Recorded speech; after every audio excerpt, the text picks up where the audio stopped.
بسم اللہ الرحمن الرحیم۔ السلام علیکم۔ پروگرام الکلام میں خوش آمدید۔ میں ہوں آپ کا میزبان محمد شعیب رضا۔ ناظرین کرام، یہ پروگرام جو سٹی نیوز نیٹ ورک اور ادارہ فکر جدید کے اشتراک سے شروع کیا گیا، اس کے پہلے حصہ میں ہم قرآن کریم کی کچھ آیات کو سمجھنے کی کوشش کرتے ہیں اور اس کے ساتھ ساتھ کچھ بہت اہم سوالات کو پروگرام کا حصہ بناتے ہیں۔ حسب سابق ہمارے ساتھ شریک گفتگو ہیں جناب محمد امانت رسول صاحب۔ ہمارے ساتھ خوش آمدید، بہت شکریہ آپ کے وقت کا۔ میری معاونت کے لیے موجود ہے احمد بلال، تھینک یو سو مچ بلال۔ ناظرین کرام، آپ کی سکرین پہ ہمارا واٹس ایپ نمبر آ رہا ہوگا، آپ اپنے سوالات ہمیں بھیج سکتے ہیں، ہم انشاءاللہ آپ کے سوالات کو ضرور ایڈریس کریں گے۔ ہم گفتگو کر رہے تھے سورۃ الشعراء، اور سورۃ الشعراء کی آیت نمبر 87 پہ ہم پہنچے تھے۔ امان صاحب، ایک سوال کے ساتھ میں چاہوں گا کہ آپ اپنی گفتگو کا آغاز کریں۔ 88 نمبر آیت ہے جس میں یہ بلکہ اس سے پیچھے کچھ آیات ہیں جس میں حضرت ابراہیم علیہ السلام اپنے آبا کے لیے دعا کر رہے ہیں۔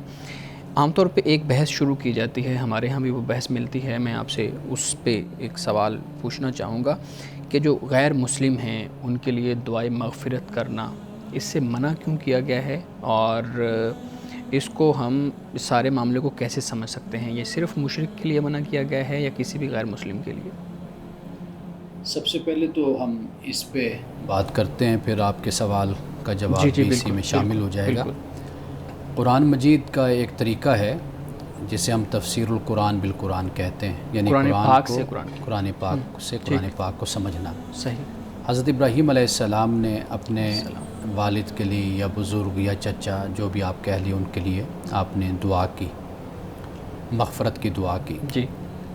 قرآن مجید کی ان آیات کو اگر ہم مد نظر رکھیں اپنے، تو بات یہ سمجھ آتی ہے کہ جیسے پہلے ایک انسان سے امید ہوتی ہے، توقع ہوتی ہے، اور ابتدائی دن ہوتے ہیں، ایام ہوتے ہیں، ان دنوں میں انسان دوسرے کے لیے دعا بھی کرتا ہے۔ صحیح، ٹھیک ہے نا جی، مغفرت کی دعا کرتا ہے، یا دعا ایک پیغمبر ہونے کے ناطے حیثیت سے دعا دیتا ہے، اور اللہ تعالیٰ کی بارگاہ میں مغفرت کی دعا بھی کرتا ہے۔ ٹھیک ہے۔ لیکن ایک وقت آتا ہے کہ جب اس کا کفر اور اس کا تعصب اور اس کا شرک اس عالم کو اور اس انتہا کو پہنچ جاتا ہے کہ اس کے بعد پھر اس کے پلٹنے کی کوئی امید نہیں ہوتی کہ وہ واپس آ جائے، تو پھر روک دیا جاتا ہے کہ اب دعا کرنے کی ضرورت نہیں ہے۔ حضرت ابراہیم علیہ السلام نے اپنے والد کے لیے جب دعا کی تھی اور یہ کہا تھا، وعدہ کیا تھا میں دعا کروں گا، تو یہ آغاز تھا۔ اور پھر واضح بات ہے کہ آپ کسی کے ایمان کے لیے دعا کر سکتے ہیں کہ اے اللہ اس کو ایمان عطا فرما، اس کو کفر سے توبہ کرنے کی توفیق دے۔ صحیح۔ تو پھر بعد میں یہ ہوا کہ اللہ تعالیٰ نے پھر حضرت ابراہیم کو روک دیا دعا سے۔ وجہ کیا تھی؟ وجہ یہی تھی کہ اب کوئی راستہ نہیں تھا کہ ان کے پلٹنے کا، وہ انتہا آ گئی تھی، انتہا ہو گیا، اتمام حجت آپ اس کو سمجھ لیجئے، یا مہلت یا مدت کہہ لیجئے کہ وہ ختم ہو گئی، تو تب یہ بات سامنے آئی۔ تو لہٰذا اس میں کوئی ایسا کوئی تضاد نہیں ہے، اور نہ ہمیں ضرورت ہے کہ ہم کوئی روایات کی طرف جائیں یا قرآن سے خارج کی طرف جا کر ہم اس مسئلے کو بلکہ اس کو قرآن پاک سے ہی قرآن نے اس مسئلے کو حل کر دیا، بتا دیا، اور یہ کوئی اتنا مشکل مسئلہ نہیں ہے، یہ ہم اور آپ سب سمجھ سکتے ہیں۔ اب جو بات آپ نے کہی ہے، دیکھیے غیر مسلم کے لیے دعا کی جا سکتی ہے، اور اللہ تعالیٰ کی بارگاہ میں اس کے ایمان کی دعا کی جا سکتی ہے، اسلام کی دعا کی جا سکتی ہے، اللہ کی بارگاہ میں یہ دعا کی جا سکتی ہے، اللہ تو اپنی شان کے مطابق اس بندے سے اپنا معاملہ فرما جو تیری شان اور تیری عظمت کے جو لائق ہے۔ ٹھیک ہو گیا، صحیح۔ جی امان صاحب، آگے آیات بھیجیے۔ بسم اللہ الرحمن الرحیم، آیت نمبر 85 سے ہم ذرا شروع کر لیتے ہیں، ذرا پیچھے سے۔ فرمایا وجعلنی من ورثۃ جنت النعیم، اور مجھے جنت کا وارث بنا، باغ کا، وہ باغ، وہ جنت کے جو نعمتوں بھری جنت ہے۔ اب یہاں پہ جو ورثہ کا لفظ ہے نا، کہ وارث بنانا، قرآن پاک میں یہی الفاظ ہیں، اولئک هم الوارثون، یعنی یہی لوگ وارث ہیں کہ جن کو الذین یرثون الفردوس، کہ جو فردوس کے وارث ہیں، جنت فردوس کے۔ اب یہ جو وارث ہونا ہوتا ہے نا، اس پر بھی سوال ہوتا ہے نا، انسان سوچتا ہے کہ جی وارث سے کیا مراد ہے، اس کا کیا مطلب ہے؟ اصل اس میں ایک حق کا تیقن، یقین پیدا ہو جاتا ہے. یہ ایسے ہی ہے کہ جیسے وراثت یقینی طور پر ملنی ہے، یعنی اولاد چاہے جتنی بھی نالائق ہو وہ منتقل ہونی ہے، والدین اس کو عاق نہیں کر سکتے. وہ ہر صورت میں اس کا حق ہے جس کا وہ تقاضا کرتا ہے، بے شک اس نے اپنی زندگی میں والدین کی خدمت کی یا نہیں کی، یا ان کے ساتھ وہ حسن سلوک سے پیش آیا یا نہیں آیا، یعنی جیسے بھی اس نے زندگی گزارا، لیکن والدین کی جو چھوڑی ہوئی جائیداد ہے اس پہ اس کا حق ضرور ہے. ٹھیک ہے. تو اس میں ایک یقینی صورت بن جاتی حق کی کہ جو ملنا ہی ملنا ہوتا ہے، شک والی صورت ختم ہو جاتی ہے. شک والی صورت ہے ہی نہیں. اس لیے قرآن پاک نے اولئک الوارثون جب کہا نا، یہی لوگ وارث ہیں، مطلب یقینی بات ہے کہ ان کو جنت ملے گی. ہر صورت میں. بالکل ٹھیک. تو یہاں وہی انداز اختیار کیا گیا. آگے فرمایا وغفر لیابی انہ کان من الضالین، کہ اے اللہ معاف کر دے میرے اب کو، میرے بزرگ یا باپ. میں اس لیے 2-3 الفاظ بولتا ہوں کہ اس کے بارے میں جو خیال جس کا ہے اس کے مطابق اس بات کو سمجھ سکتا ہے کہ ہمارے ہاں چچا کا بھی، چونکہ اس پہ ہم نے بڑی تفصیل سے بات کی تھی کہ اہل سنت کہ ایک طبقے کا نقطہ نظر یہی ہے، طبقے کا، یعنی پوری اہل سنت کا یہ نقطہ نظر نہیں ہے، یعنی ایک حصے کا، کچھ ایک گروپ کا آپ کہہ لیجئے، گروہ کا کہہ لیجئے، علماء کا کہہ لیجئے، کہ چند علماء کا یہ ایک نقطہ نظر ہے کہ اب سے مراد چچا یہاں حضرت ابراہیم کے چچا. ایک نقطہ نظر یہ بھی ہے کہ یہ باپ ہی ہیں، اس لیے کہ جو آزر قرآن پاک نے لفظ استعمال کیا، اصل تو حضرت ابراہیم علیہ السلام کے والد کا نام تارح تھا. ٹھیک ہے، یہ بھی آپ نے بیان کیا تھا. تارح. اور یہ کہا جاتا ہے کہ جو آزر ہے یہ ان کا لقب ہے. ٹھیک ہے.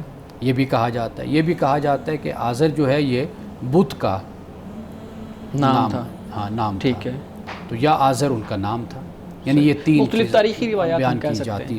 تو لہٰذا کہا کہ میرے اب کے لیے مغفرت کی دعا کرتا ہوں کہ وہ ضالین میں سے، گمراہوں میں سے، ولا تخزنی یوم یبعثون، اور مجھے تو رسوا نہ کر. کس دن رسوا نہ کرنا؟ جس دن وہ اٹھائے جائیں گے، یعنی جس دن انسانوں کو، لوگوں کو اٹھایا جائے گا تو اس دن مجھے رسوا نہ کرنا. یعنی یہ قیامت کا ذکر ہو رہا ہے. جی بالکل، قیامت کے دن. یعنی پیغمبر بھی اللہ کی بارگاہ میں اس بات کی دعا کرتا ہے کہ مجھے رسوا نہ کرنا. یوم لا ینفع مال ولا بنون. اچھا یہ دن کون سا ہوگا؟ جس دن مال اور نہ اولاد، یہ کوئی کام نہیں آئے گا. بنون کا مطلب بیٹے لیا جاتا ہے، لیکن ہم اس کو اولاد کے معنی میں بھی استعمال کرتے ہیں. بیٹے اس معنی میں بھی ہیں چونکہ عرب کے معاشرے میں بیٹوں کی بڑی اہمیت ہوتی تھی. جنگیں کرنا، کاروبار کرنا، تجارت کرنا، شکار کرنا، اس معاملے میں زیادہ بیٹے کردار ادا کرتے تھے. اور چونکہ سفر جو ان سے تھے وہ بڑی صعوبتوں سے بھرے ہوتے تھے، کئی دفعہ تو جان بھی چلی جاتی تھی، اور سالوں بعد پتہ چلتا تھا، مہینوں بعد کہ وہ آپ کا بیٹا جو گیا تھا سفر پہ وہ وفات پا گیا، کیونکہ ٹیکنالوجی نہیں تھی، یہ ذرائع نہیں تھے، معلوم نہیں ہوتا تھا. تو لہٰذا بیٹوں کو زیادہ کہا جاتا تھا، اور اس پر بڑا عرب میں فخر بھی کیا جاتا تھا، جس کے بیٹے زیادہ ہوتے تھے، بنین، مال اور بیٹے. تو اس وجہ سے زیادہ تکبر اور غرور میں بھی مبتلا ہو جاتے تھے لوگ. اچھا مولانا صاحب، میں اگر یہاں پہ ایک چیز آپ کے سامنے رکھوں، میں پوچھنا یہ چاہوں گا کہ یہ قرآن کریم میں واضح طور پہ اور کئی اکثر جگہ پہ بھی مال اور اولاد کو آزمائش کہا گیا ہے، لیکن ہم دیکھتے ہیں کہ جن چیزوں کو یہ کہا گیا کہ یہ آزمائش ہیں، اور جن چیزوں کو یہ کہا گیا کہ یہ کام نہیں آئیں گے، یہ صرف اس دنیا تک ہیں، انسان کتنا حریص ہے کہ وہ انہی چیزوں کی طرف لبکتا ہے. مال کو اکٹھا کرنے کے لیے وہ ساری زندگی لگا دیتا ہے، اور اولاد کے لیے وہ ساری زندگی خواہش کرتا رہتا ہے. جن کے پاس اولاد نہیں ہے وہ خواہش میں گزار دیتے ہیں، اور جن کے پاس اولاد ہے وہ ان کی تربیت، ان پہ مال خرچ کرنا، پھر مال کمانا، اس پہ لگے رہتے ہیں. تو انسان مطلب ان چیزوں کو سوچتا نہیں ہے کہ یہ چیزیں تو کام ہی نہیں آنے والی. قرآن اس کو واضح طور پہ کہہ رہا ہے، پھر بھی وہ ان چیزوں کے پیچھے لگا ہوا ہے. دیکھیے قرآن مجید میں مال کو، اولاد کو فتنہ بھی کہا گیا، اور ایک مقام پر اولاد کو اور بیویوں کو دشمن بھی، عدو کا لفظ بھی استعمال. صحیح ہے، بالکل.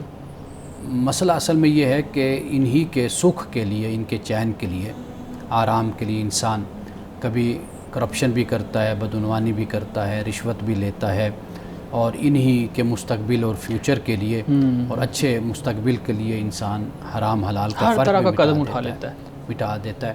تو اس لیے اس کو فتنہ قرآن پاک نے کہا، اور اسی معنی میں اگر ہم دیکھیں تو آخرت کے لحاظ سے یہ دشمن بھی بن جاتے ہیں، یعنی دنیا میں انسان جن کے لیے اپنی آخرت کو تباہ کرتا ہے۔ رسول اللہ صلی اللہ علیہ وسلم نے ایسے شخص کو بے وقوف فرمایا کہ جو دوسروں کی خاطر اپنی آخرت کو برباد کرتا ہے۔ تو یہاں پر اسی لیے یہ بیان کر دیا کہ قیامت کے دن مال اور اولاد یہ کام نہیں آئیں گے۔ اصل چیز کیا ہے؟ فرمایا کہ الا من ات اللہ بقلب سلیم، مگر وہ جو اللہ کے پاس قلب سلیم لے کر جو آیا، یعنی جو شخص قلب سلیم لے کر آیا۔ قلب سلیم سے مراد یعنی سلیم سے ایک تو سلامت کے معنی میں اس کا ترجمہ کیا ہے، ٹھیک ہے، غالباً مولانا احمد رضا خان بریلوی رحمۃ اللہ علیہ نے اس کا ترجمہ ایسے کیا ہے۔ تو ایک تو سلامت، یعنی سلامت سے مراد کیا ہم لے سکتے ہیں؟ وہ یہ ہے کہ جیسے کفر سے، شرک سے، بغض سے، کینہ، حسد، ان چیزوں سے بالکل مبرہ اور پاک صاف ہو کر ٹھیک ہے، اللہ کی بارگاہ میں آئے۔ ایک ہم اس کا مطلب سلیم سے جیسے اسلام ہم مطلب لیتے ہیں، جس کا مطلب سبمیشن ہوتا ہے، خود کو جھکا دینا، یعنی ایسا دل اللہ کی بارگاہ میں لے کر آیا کہ جو جھک جانے والا دل ہے، یعنی دنیا میں بھی انکساری، اس کا یہی معاملہ تھا۔ ٹھیک، اور یہ حضرت ابراہیم علیہ السلام کے حوالے سے بھی قرآن پاک نے ایک اور مقام پر اسی بات اور انہی الفاظ کے ساتھ ہی بیان کیا ہے۔ اگر آپ کوئی بات کہنا، ان کا قلب سلیم، ٹھیک، وَإِنَّ مِن شِيعَةِ الْإِبْرَاهِيمَ إِذْ جَاءَ رَبَّهُ بِقَلْبٍ سَلِيمٍ، سبحان، سورۃ الصافات میں اللہ پاک نے یہ فرمایا۔ صحیح۔ مولانا صاحب، اس قلب سلیم سے متعلق ہی کچھ چیزیں ہیں، میں پوچھنا نہیں چاہوں گا۔ ایک تو قلب سلیم کا لفظ یہاں پہ استعمال ہوا، ایک مخموم القلب کا لفظ بھی استعمال ہوا ہے میرے خیال میں، ایک روایت کے اندر اس کو میں نے پڑھا تھا۔ تو یہ کیا، اس کا کیا مطلب ہے؟ یعنی قلب سلیم کا تو آپ نے بتا دیا ہے مطلب، مخموم القلب کا کیا مطلب ہے؟ یہ ایک حدیث ہے، اور رسول اللہ صلی اللہ علیہ وسلم سے ایک صحابی نے یہ پوچھا، دو چیزوں کا ذکر آپ نے فرمایا، صدوق اللسان اور مخموم القلب۔ ٹھیک، صدوق اللسان کے بارے میں تو صحابی نے عرض کیا رسول اللہ اس کا تو ہمیں پتہ ہے، یعنی وہ زبان جو سچ بولتی ہے، سچ کہتی ہے، لیکن یہ جو مخموم القلب ہے اس سے مراد کیا ہے؟ تو پھر آپ نے یہ فرمایا کہ اس سے مراد یہی ہے کہ جو کینہ، بغض، حسد سے پاک دل ہوتا ہے۔ صحیح۔ خم جو لفظ ہے اس کا مطلب یہی ہوتا ہے کہ صفائی کیا ہوا، جیسے جھاڑو پھیر دیتے ہیں، صاف کر دیتے ہیں، تو یہ ایسا دل ہے کہ جو کینہ، بغض اور حسد سے جو محفوظ دل ہوتا ہے۔ اب رسول اللہ صلی اللہ علیہ وسلم نے ایک صحابی کے بارے میں یہ فرمایا تھا کہ یہ اب جو آ رہا ہے یہ جنتی ہے۔ سبحان۔ تو وہ صحابی جب اندر داخل ہوئے تو غالباً حضرت عبداللہ ابن عمر ہیں یا عبداللہ ابن عباس، وہ کہتے ہیں کہ بھئی جب رسول اللہ نے ان کو کہا نا کہ جنتی ہیں، تو پھر میں اس تجسس میں لگ گیا کہ ان میں ایسی کون سی بات ہے، کون سی خوبی ہے جس کی بنیاد پر رسول اللہ نے ان کو جنتی قرار دیا ہے۔ تو وہ کہتے ہیں میں پھر اس صحابی کے ساتھ لگ گیا۔ آپ یہ بھی دیکھیے کہ ان کے اندر یہ کتنا جذبہ ہوتا تھا کہ کسی کے ساتھ وقت گزارتے تھے تو اس کی اچھائی اور اس کی نیکی کو پانے کے لیے ساتھ وقت گزارتے تھے۔ تو وہ کہتے ہیں کہ میں ساتھ لگ گیا، تو میں نے ایک دو دن ان کے ساتھ گزارے، تو مجھے کوئی خاص کوئی چیز نظر نہیں آئی کہ جس کی بنیاد پر میں یہ کہوں کہ بھئی یہ جنتی کیوں قرار پائے ہیں۔ تو کہتے پھر میں نے پوچھ لیا، تو انہوں نے فرمایا کہ مجھ میں کوئی ایسی خوبی تو نہیں ہے، وہی نمازیں پڑھتا ہوں، وہی سچ بولتا ہوں، وہی ایمانداری کی زندگی گزارتا ہوں، سب کرتے ہیں۔ تو بس ایک میرے اندر ہے بات، وہ یہ ہے کہ جب میں رات کو سوتا ہوں اس سے پہلے اپنے دل کو ہر اپنے مسلمان بھائی کے لیے صاف کر کے سوتا ہوں، کینہ نہیں، کوئی بغض نہیں، کوئی حسد نہیں، دوسرے کے لیے کوئی رنجش نہیں، اس سے اپنے دل کو پاک اور صاف کر کے سوتا ہوں۔ ویسے بھی ہم کو بھی یہی چاہیے کہ انسان نیند میں ہوتا ہے، بہت لوگ نیند میں اللہ کے پاس چلے جاتے ہیں، فوت ہو جاتے ہیں۔ قرآن پاک نے بھی اس کو بیان کی، جو شعور ہے، قرآن کہتا ہے کہ نیند کی حالت میں یا تو ہم اس کو لٹا دیتے ہیں یا اس کو ہم لے جاتے ہیں، یعنی موت واقع ہو جاتی ہے۔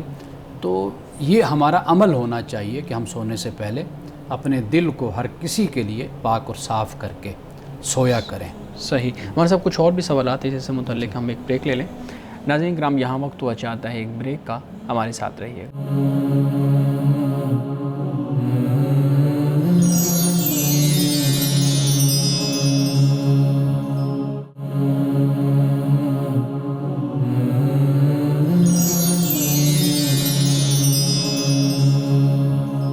پروگرام میں ایک دفعہ پھر خوش آمدید۔ مولانا صاحب ہم قلب سلیم کی بات کر رہے تھے اور سمجھ رہے تھے کہ اس سے کیا مراد ہے. بڑی خوبصورت آپ نے حدیث بیان کی، روایت بیان کی کہ وہ صحابی اپنے دل سے کینہ، بغض، حسد ان چیزوں کو پاک کر کے، یعنی دوسروں کے لیے جو رنجش دل میں انسان ملتا ہے، معاملات کرتا ہے، تو آخر رنجش تو آ ہی جاتی ہے ایک دوسرے کے لیے، تو رات کو اپنے دل کو صاف کر کے سونا چاہیے. مولانا صاحب قرآن کریم میں اکثر لفظ استعمال ہوا قلب، دل، اور فوکس بھی اسی چیز پہ کیا گیا ہے. ہم روایات میں دیکھتے ہیں تو اس میں بھی دل کی بات اکثر کی گئی ہے. جیسے ابھی بھی ہم بات کر رہے ہیں تو دل سے کینہ، حسد، بغض کو مٹا دینا. لیکن سوچتا تو انسان ہے دماغ سے، اپنے ذہن سے، جو منصوبے بناتا ہے وہ ذہن سے بناتا ہے. تو یہ جو فوکس کیا گیا ہے دل کو قرآن کریم کے حوالے سے، اور سینٹرل پوائنٹ بھی اس کو کہا گیا. ایک روایت میں بھی ہے نا کہ جب کوئی انسان ایک غلطی کرتا ہے، گناہ کرتا ہے، تو دل پہ ایک چھوٹا سا داغ لگ جاتا ہے، اور پھر آہستہ آہستہ وہ، اگر انسان اسی میں رہے تو وہ بڑھ جاتا ہے. اب وہ داغ لگنا، لالچ، حسد، کینہ، بغض، کسی کے بارے میں برا سوچنا تو ذہن سے ہوتا ہے، لیکن دل کو کیوں فوکس کیا گیا ہے؟ اس کی کیا وجہ ہے؟ قرآن مجید میں دو لفظ استعمال ہوئے ہیں، قلب کا اور ایک فواد کا. صحیح.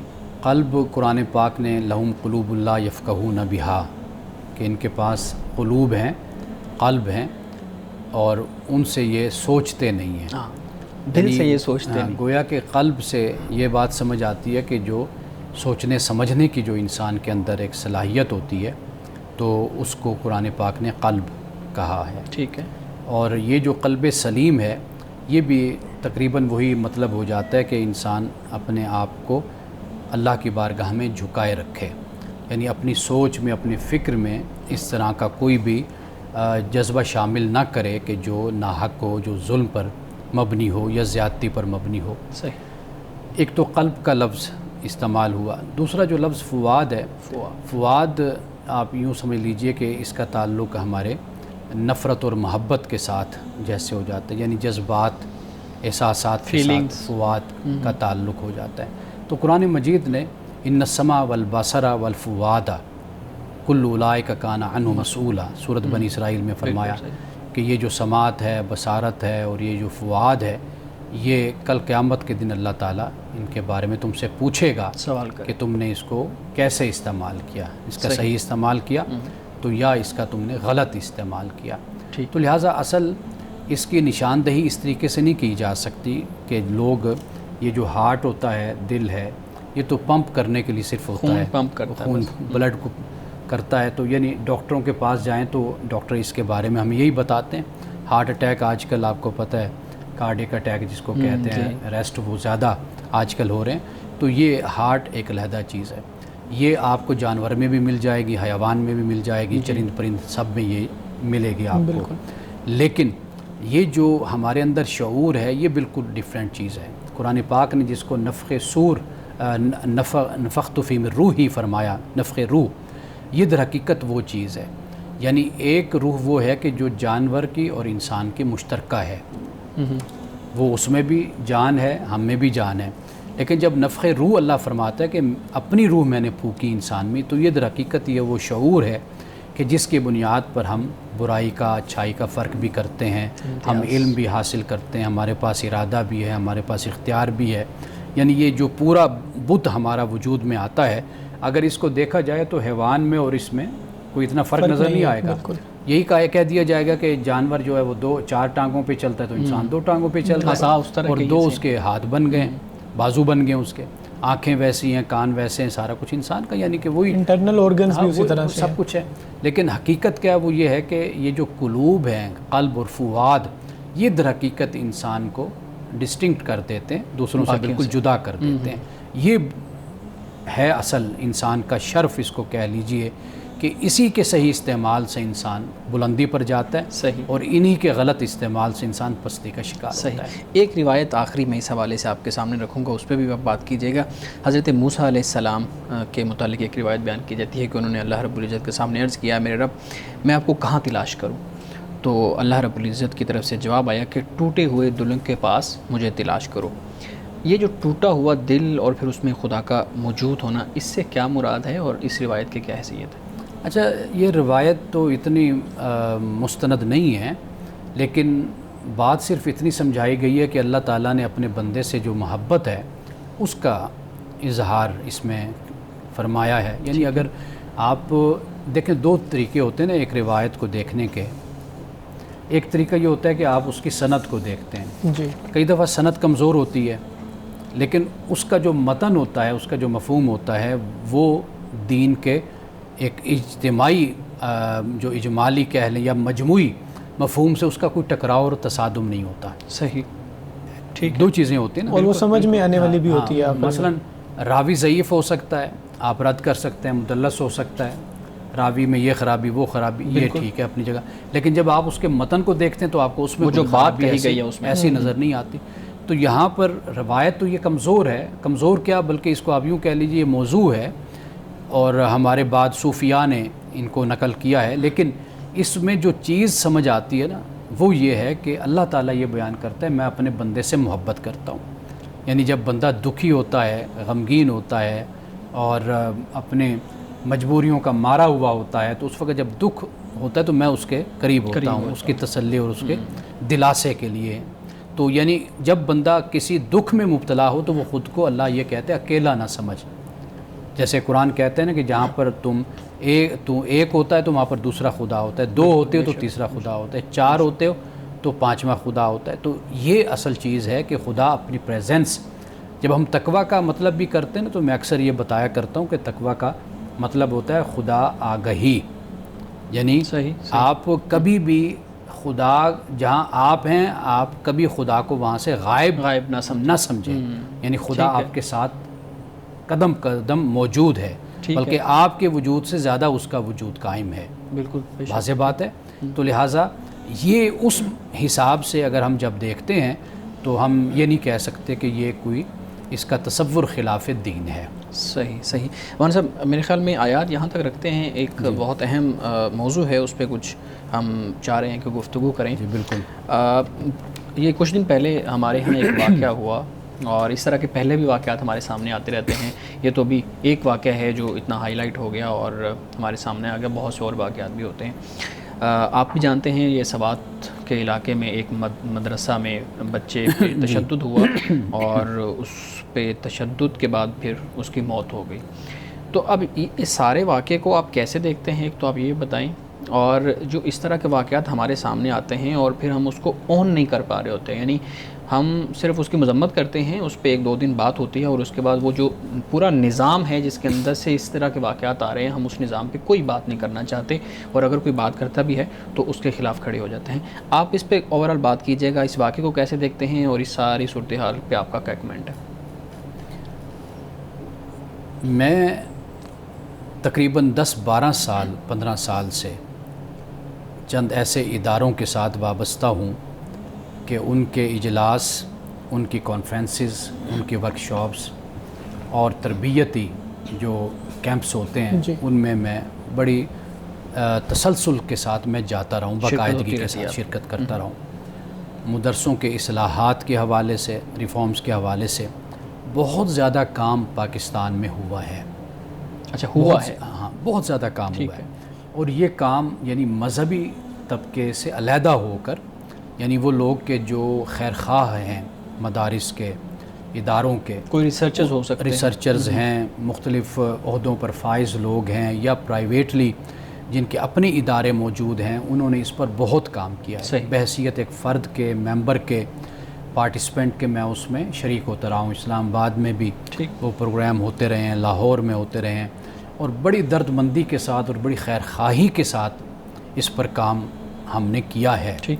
وہ اگر آپ کبھی کہیں گے تو میں لا کر بھی آپ کو میں دکھا سکتا ہوں. اور باقاعدہ طور پر اس پر اتنی رپورٹس ہیں، مدارس میں جا کر بچوں سے گفتگو کی ہے، مدارس سے بچوں کو ورکشاپس میں اور کانفرنسز میں اور سیمینارز میں لایا گیا ہے.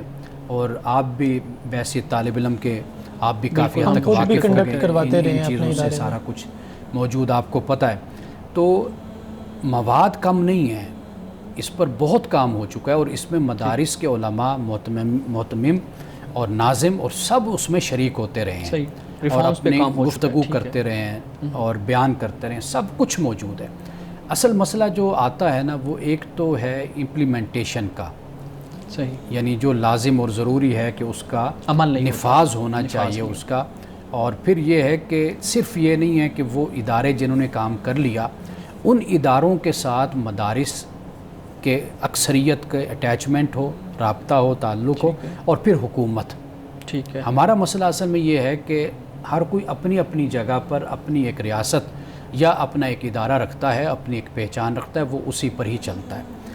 بدقسمتی سے یہ بات کہنا پڑتی ہے کہ جب بھی اس طرح کے واقعات ہوتے ہیں مدارس میں, ہمارے مدارس کے جو بڑے لوگ ہیں, علماء, ناظمین, محتمم, ان کی طرف سے کوئی ایسا بڑا قدم سامنے نہیں آتا کہ جیسے وہ دوسرے مسائل میں بڑا قدم اٹھاتے ہیں. بالکل ٹھیک ہے. وہ عالمی سطح پر کہہ دیتے ہیں کہ جی عالمی سطح پہ کوئی سازش ہوئی ہے یا کوئی ایسا مسئلہ ہے. اس مسئلے کو تو لے کر وہ ضرور کانفرنس بھی کریں گے, اجلاس بھی کریں گے, میٹنگز بھی کریں گے, لیکن بدقسمتی یہ ہے ابھی بھی کل پرسوں کو اجلاس ہوا ہے ان اداروں کا, مدارس کا, آپ یقین کیجئے کہ اس میں اس مسئلے کو ڈسکس ہی نہیں کیا گیا. حیران کن بات. یعنی اس کی وجہ کیا ہے؟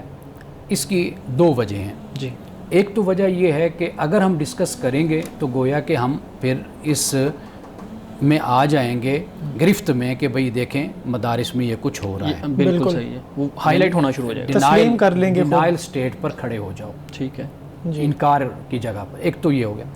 دوسرا یہ ہے کہ اس کو اس طریقے سے ہوا دی جائے کہ یہ غیر ملک کی ایک سازش ہے مغرب کی, کہ پاکستان میں مسلمانوں کو یا مدارس کو یا دین کو یا دین والوں کو بدنام کرنے کی کوشش کی گئی ہے یا کوشش کی جاتی ہے. تو یہ شاید ان دو وجوہات پر وہ اس مسئلے کو اٹھاتے ہی نہیں ہے کہ یہ ہمارا کوئی علاقائی یا ذاتی یا کوئی ہمارا ملکی مسئلہ ہے. سعید امان صاحب, ایک سوال میں بھی کروں گا, پھر بلال صاحب کے پاس بھی سوال ہے, اس کی طرف آتے ہیں. آپ نے اس پہ بات تو کر دی ہے کہ امپلیمنٹیشن نہیں ہوتی, نفاذ نہیں ہوتا, لیکن میرے خیال میں ہمیں اس چیز پہ بھی توجہ کرنے کی ضرورت ہے کہ جو استاذ پڑھا رہا ہے اور جو بچوں کے ساتھ وقت گزار رہا ہے 8 گھنٹے کا, 10 گھنٹے کا, اس کا جو ذہنی لیول ہے, اس کی جو تربیت ہے وہ کیسی ہے, وہ کس ماحول سے پڑھ کے آیا ہوا ہے, اس کا ڈیلی کا آنا جانا ملنا جلنا کن لوگوں سے ہیں. اگر وہ انہی لوگوں سے ملنا جلنا ہوگا تو ایسے اصلاحات کا جو نفاذ ہے وہ بھی کوئی کارآمد نہیں ہوگا. پھر دیکھیے میں نے جو اتنی تمہید باندھی ہے نا, یہ اس لیے باندھی ہے کہ سب سے پہلے تو ایک مسئلے کے بارے میں آپ کو شعور ہونا چاہیے, آپ کو فکر مند ہونا چاہیے, تسلیم کریں. ہاں, آپ کو حساس ہونا چاہیے. ٹھیک ہے. جب آپ حساس ہوں گے, فکر مند ہوں گے, تو پھر ہی آپ اس پر قدم اٹھائیں گے نا. بالکل صحیح. جب آپ ایک مسئلے کو مسئلہ ہی نہیں سمجھ رہے تو آپ پھر اس پر کیا قدم اٹھائیں گے؟ بالکل ٹھیک ہے نا جی. اب جب آپ بات کر رہے ہیں کہ یہ ایک مسئلہ ہے اور واقعی مسئلہ ہے, دیکھیے یونیورسٹیز میں کیا ہو رہا ہے, کالجز میں کیا ہو رہا ہے, جب ان پر بات ہوگی تو ہم اس پر بھی بات کرتے رہیں اور کریں گے انشاءاللہ آئندہ بھی. لیکن یہ طریقہ نہیں ہونا چاہیے کہ ہمارے ہاں ہو رہا ہے ادھر بھی تو ہوتا ہے تو کیا ہو گیا پھر. یہ رویہ درست نہیں ہے, یہ جواز والی صورت آ جاتی ہے. یعنی یہ جسٹیفائی کرنا اس طریقے سے جرم کو, گناہ کو, یہ ہمیں زیب نہیں دیتا مذہبی لوگوں کو. یعنی جو جرم ہے, جو گناہ ہے, ہم اس کو کہیں کہ یہ جرم اور گناہ ہے, اور یہ ہم اپنے اداروں کو, اپنے مدارس کو اور اپنے ماحول کو اس سے ہم پاک اور صاف کریں گے ایسے عناصر سے. یہ بس بات ہونی چاہیے. صحیح. یہی رجحان اور یہ رویہ یونیورسٹی والوں کا بھی ہونا چاہیے, کالج والوں کا بھی ہونا چاہیے. یہ رجحان ہر کسی کا اپنے اپنے ادارے میں ہونا چاہیے. اس کو تسلیم کریں اور اس کے بعد اس پہ اور اس کے اصلاح کریں اور اس اصلاحات اس کے کریں. سر اصلاحات کے حوالے سے تو آپ نے بڑی تفصیل سے ہمیں بتا دیا, لیکن جو مسئلہ اساتذہ کو آتا ہے اس طرف اگر دیکھا جائے تو میں خود چند اساتذہ سے ملا ہوں جنہوں نے یہ بتایا ہے کہ جب ایک بچہ گھر میں اس کا ماحول ایسا مل رہا ہے مار پٹائی کا, اور اس کو ڈانٹ ڈپٹ کیا جاتا ہے, اس کو مارا جاتا ہے, اور پھر وہ جب ہمارے پاس آئے گا وہ یاد ہی نہیں کر سکتا قرآن جب تک ہم اس کو ماریں گے نہیں, مارنے والا رویہ اختیار نہیں کریں گے, اور پھر سونے پر سہاگا اس کے والدین یہ بولیں گے کہ اس کو جو مرضی کریں, یہ آپ کے ذمے ہے, بس آپ نے اس کو قرآن حفظ کروا دینا ہے, یاد کروا دینا ہے, اور اگر ہم نہیں ماریں گے تو یاد نہیں کرے گا. تو پھر اساتذہ کی بات کو کون سنے گا جو کہہ رہے ہیں کہ اگر ہم نہیں یاد کرواتے تو ہمیں کہیں گے یہ کون سا استاد ہے جو بچے کو قرآن ہی نہیں حفظ کروا سکا.